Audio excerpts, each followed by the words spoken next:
선생님이 읽어주는 어린이 성경 이야기.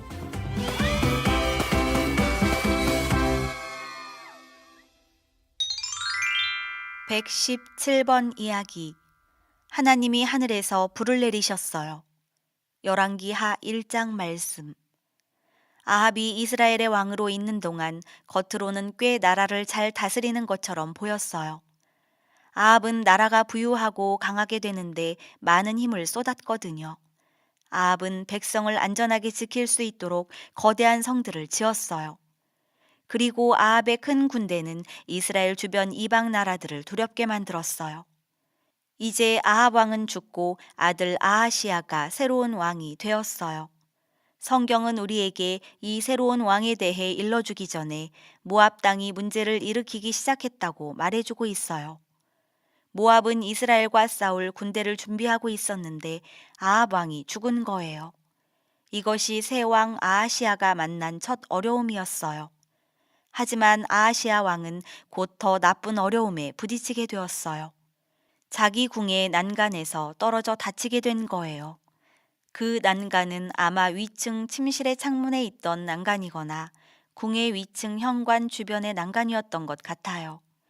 아하시야 왕은 아주 심하게 다쳤지만 죽지는 않았어요. 아하시야는 나아서 이스라엘을 다스리고 모압 군사들과도 싸울 수 있게 되기를 바랐지요.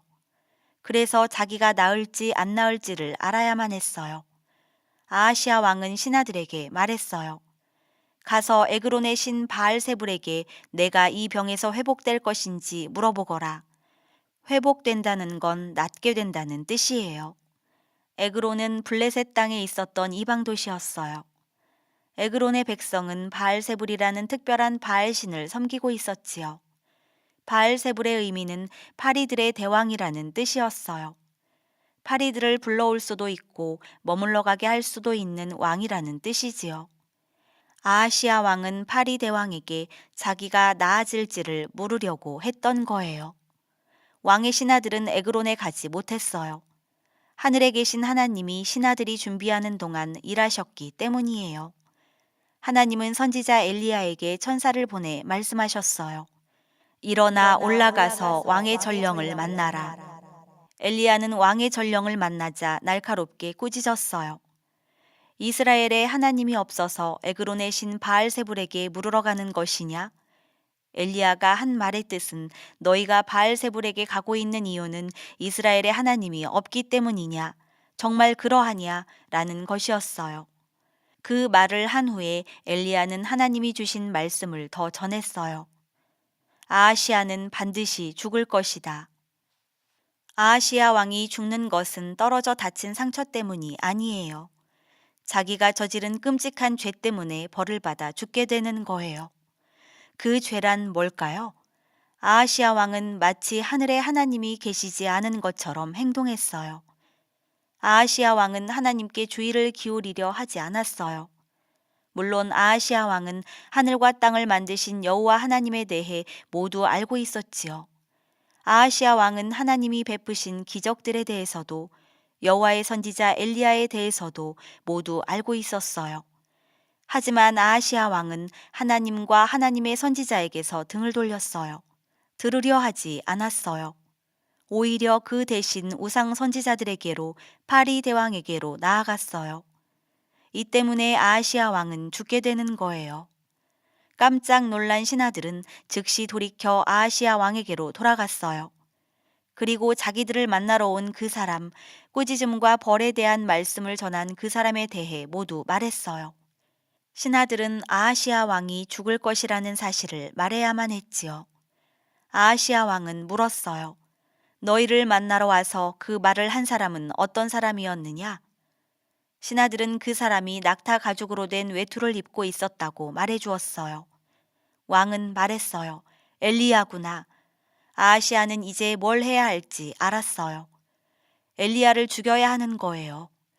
아하시야는 엘리야의 입에서 나온 하나님의 말씀을 전혀 듣지 않았어요. 아하시야는 50명의 군사를 거느린 장군을 보내 엘리야를 사로잡아 와서 죽이라고 했어요. 엘리야는 산꼭대기에 앉아 있었어요. 장군이 엘리야를 불렀지요. 너 하나님의 사람아, 왕께서 내려오라 하셨다. 엘리야는 대답했어요. 내가 하나님의 사람이면 하늘에서 불이 내려와 너와 내 군사 50명을 태워버릴 것이다. 그러자 하나님의 불이 내려와서 악한 군사들을 태워버렸어요. 군사들은 아하시아에게 돌아오지 못했지요.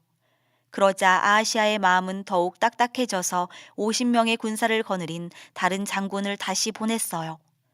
두 번째 장군도 엘리야에게 나아가 소리쳤어요. 오 하나님의 사람아, 서둘러 내려와라. 다시 엘리야는 대답했어요. 내가 하나님의 사람이면 하늘에서 불이 내려와 너와 내 군사 50명을 태워버릴 것이다. 그리고 다시 하나님의 불이 내려와서 그 악한 군사들을 태워버렸어요. 군사들이 하나님의 거룩한 선지자를 죽이려 한 것도 아니었는데 말이지요. 벌써 100명의 군사와 두 장군이 죽었어요. 아하시아 왕은 포기했을까요? 아니에요. 아하시아 왕은 50명의 군사를 거느린 또 다른 장군을 보냈어요. 하지만 세 번째 장군은 달랐어요. 세 번째 장군은 산에 혼자 올라가 무릎을 꿇고 엘리야와 엘리야의 하나님 앞에 절했어요. 이 장군은 지금 무릎을 꿇고 절을 함으로써 여호와가 자기의 하나님도 되신다는 것을 보여주고 있는 것이었어요. 이 장군은 엘리야에게 하늘에서 불을 내리지 말아달라고 간절히 부탁했어요. 대신 자기와 함께 아하시아 왕에게 가달라고 부탁했어요. 하나님의 천사가 엘리야에게 말했어요. 장군과 함께 내려가라. 아하시아 왕을 두려워하지 말라. 엘리야는 그 장군과 함께 돌아가서 아하시아 왕에게 두려운 말을 했어요. 아하시아 왕이 진실로 듣고 싶지 않았던 이야기였지요. 왕은 올라간 침대에서 내려오지 못할 것입니다. 반드시 죽을 것입니다. 그래서 악한 왕 아하시아는 자기 죄 때문에 죽었어요.